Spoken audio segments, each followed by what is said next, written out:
What up, man? It's been a minute. I've been away a couple days. Been a little busy, but had to do this show. Had to do my show. Um, Shout out to everybody watching. Shout out to UNC Women's Soccer. Going to check their game out. Watched the first game.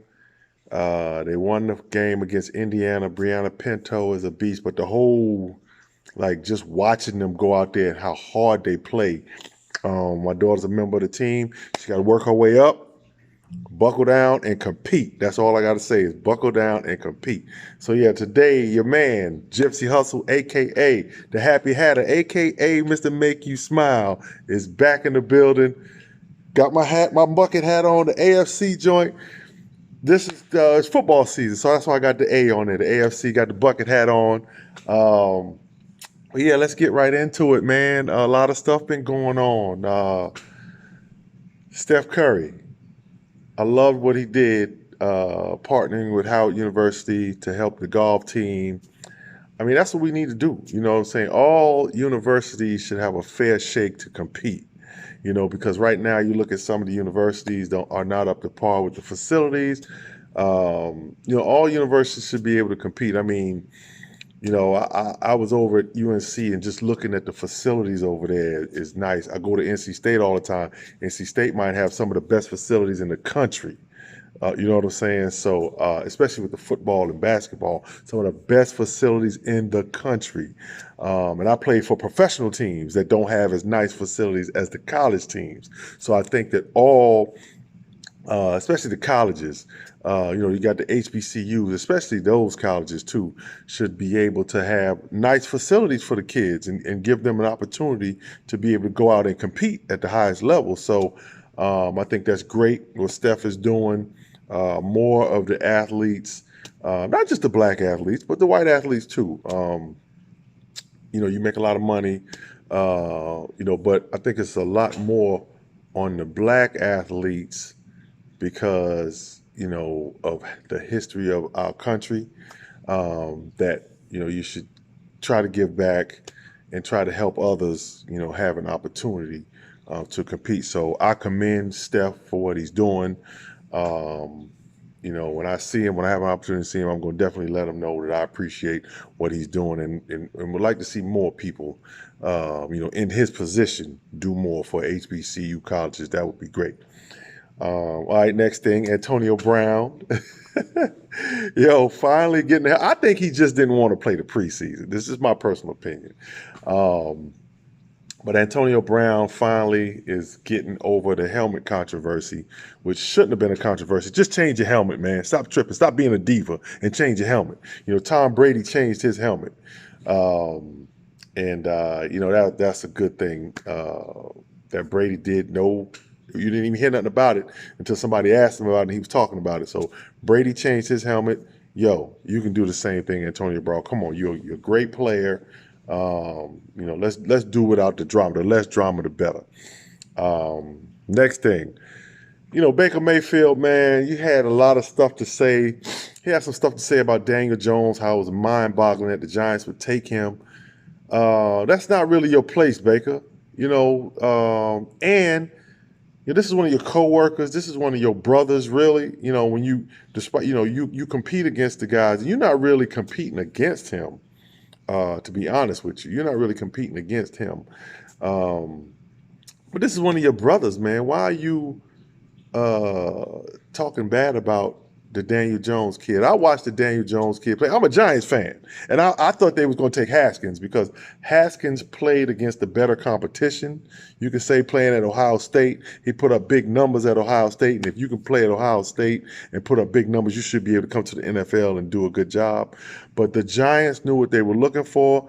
I didn't particularly like the pick, but I'm like, well, hey, you know what? I did see Daniel Jones have a nice game against Clemson.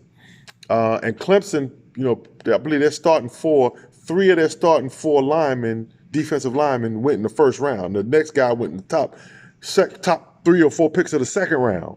So, Daniel Jones, I saw him slinging around. He actually was pretty mobile. So I'm not going to dog the pick. So Baker Mayfield, why are you going to do that? Then you're going to backtrack and try to clean it up. You can't clean that up. You know what I'm saying? Stop talking about what other people are doing. You ain't even got your team in the playoffs yet. You're projected to maybe get in the playoffs this year, but you ain't done it yet. You ain't even got the playoffs, and you talking about another guy. Leave Daniel Jones' name out your mouth, Baker. All right. Let's see what happens. Let the jury's still out on Daniel Jones. If he's a flop, so what? You know what I'm saying? There have been plenty of other flops in the NFL. You got Heath Schuler. You got Jamarcus Russell, who had issues. There's plenty of guys that didn't do well in the NFL. Was Achilles Smith. You had a lot of guys that didn't do well in the NFL, but I never heard people talking about them like this. What's so mind-boggling about them taking Jones? Jones probably was the third best quarterback, or projected by Mel Kiper or whoever it was, like the third best quarterback in the draft. But still, no need to talk about him. All right, Baker, chill out. You don't have to talk about the guy. All right, the baseball players, they were taking some over-the-counter stuff. I guess sexual performance stuff. I don't know. I don't want to talk about it, but I'm just gonna give my opinion on that, because nowadays you got to be careful what you put in your body, baseball players. Especially being a professional athlete, you can't just be putting anything in your body. They got a list of banned substances, and there's a lot of natural stuff out here that you can use, that you don't have to risk your career, or risk getting in trouble to do that stuff. So baseball players, be careful what you put in your body, man. It's very important, that you know what you're doing, so that's it. I'm gonna leave that one alone. All right. Next thing, Zeke's contract situation. So Dallas, I guess, offered him something that would make him the second highest paid running back in the league. So I haven't heard anymore how that has gone, but I'm sure Zeke wants to be the highest paid, because he's going to get the ball like the highest paid. So, like I said before, Zeke is looking at this Jamarcus Russell thing. Not Jamarcus Russell, I'm sorry. DeMarco Murray. He's looking at DeMarco Murray situation, probably. And like, I saw what happened with him. It ain't going to happen to me. I've outperformed my contract, and that's what guys do. When they outperform their contract, go ahead and pay him. You know what I'm saying? Because it's just the right thing to do. So Zeke has outperformed his contract. Looking at the numbers, he touched the ball. He had like close to 300 touches last year. Over 200 something carries, over 300 touches. Yeah, he had 77 receptions or whatever. I think it was 77 receptions. So, he got a lot of touches. Zeke got a lot of touches, so he's very important to your offense. Take care of the man. Let's do that and keep it moving. All right. The Dan Le Batard part, before I get to the last part. The Dan Le Batard part of my show. All right. So my man came out and said he is the chosen one. I'm gonna be honest with you. I couldn't stop laughing. I could not stop laughing when he said, "I am the chosen one." He looked up to the sky, but it was so funny. But anyway, man, come on, man. This dude, man, it's sad because, it's looking like we're about to go into a recession. You came and took over a booming economy, and now you're about to drive us into a recession. You had this so-called healthcare plan. We still waiting on that. You know what I'm saying? There's been no healthcare plan from you. You know what I'm saying? You have steadily tried to destroy the president that was in front of you, the administration that was before you. You steadily tried to destroy anything that they've done and try to leave no trace that they've been there. But I got news for you. You cannot destroy the fact that, Obama was a better president, the best president of our time. At least Obama wasn't an embarrassment. The resident in the White House has been an embarrassment to our country, has not done anything to bring us together as people. And we need to be, past certain things. We should be so far past dealing with race issues. We should be, but we're not, because this clown decides that he wants to separate and divide, and it's working. So as people, we've got to realize that this guy don't care nothing. He cares about the people at the top. And that's how they do it. You know, if you're not in that top 1%, what you voting for him for? You know what I'm saying? If you riding around in a hoopty, and you know what a hoopty is, if you riding around in a hoopty, you don't need to be voting for him. And it's a lot deeper than that. I won't go into it. That's more for another discussion. That off air, if we talk off air, because a lot of people won't get what I'm talking about. But yeah, the chosen one is just basically ruining the country. The only thing that I can say that President Obama, that I did not like is that President Obama really cared about his legacy. I think he really cared, so he wanted to do the right thing, do right by all.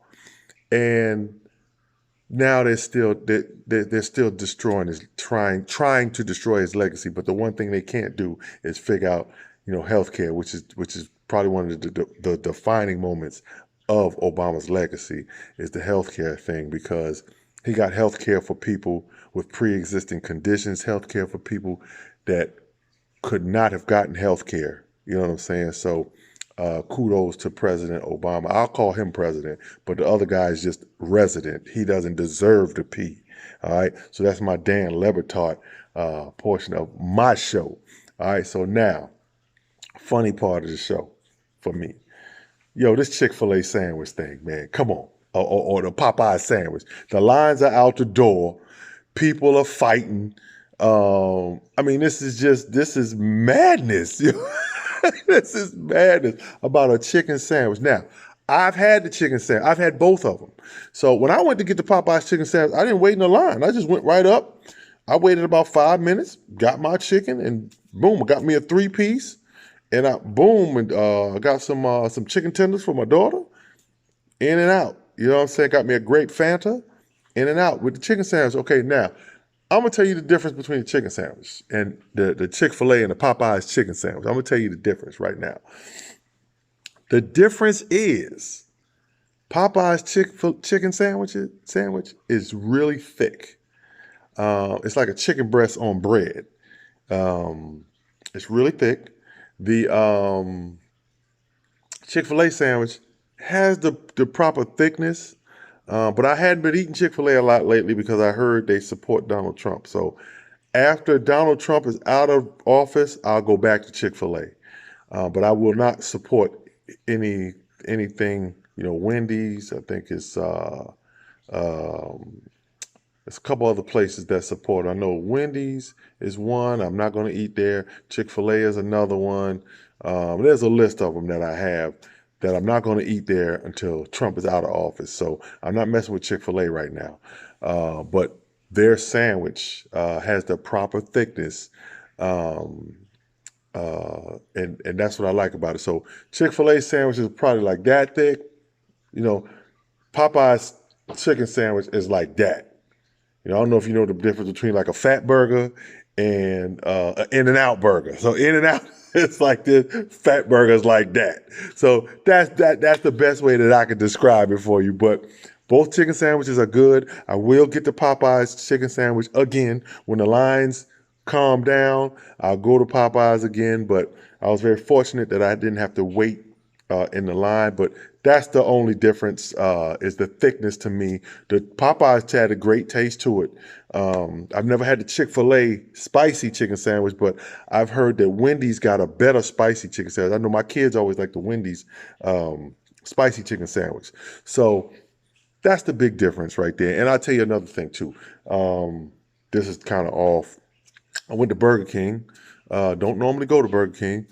Don't really like Burger King, but I did have that. I forgot what they call it, but it's the veggie burger. Delicious, outstanding. So if you get a chance, go to Burger King, get that burger. It is a good burger. So I was talking to some of the young ladies over the UNC soccer team about these things. So I want to throw it out there. So I'm also going to do something on Instagram about it.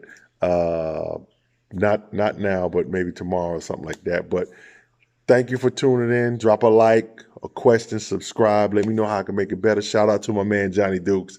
Yeah, I'm gonna do that goat talk thing like you said. So shout out to Johnny Dukes for giving me some tips on how to get better. That's all I'm looking for, yo. Help your boy out. You know what I'm saying? So I'm trying to have some fun with this.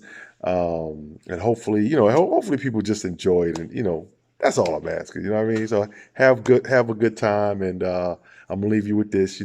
Be nice and make somebody smile, man. It's totally easy, and it don't cost you a dime. All right. So signing off, your man Gypsy Hustle, aka the Happy Hatter, aka Mr. Make You Smile, your man Chucky Brown. I'm out.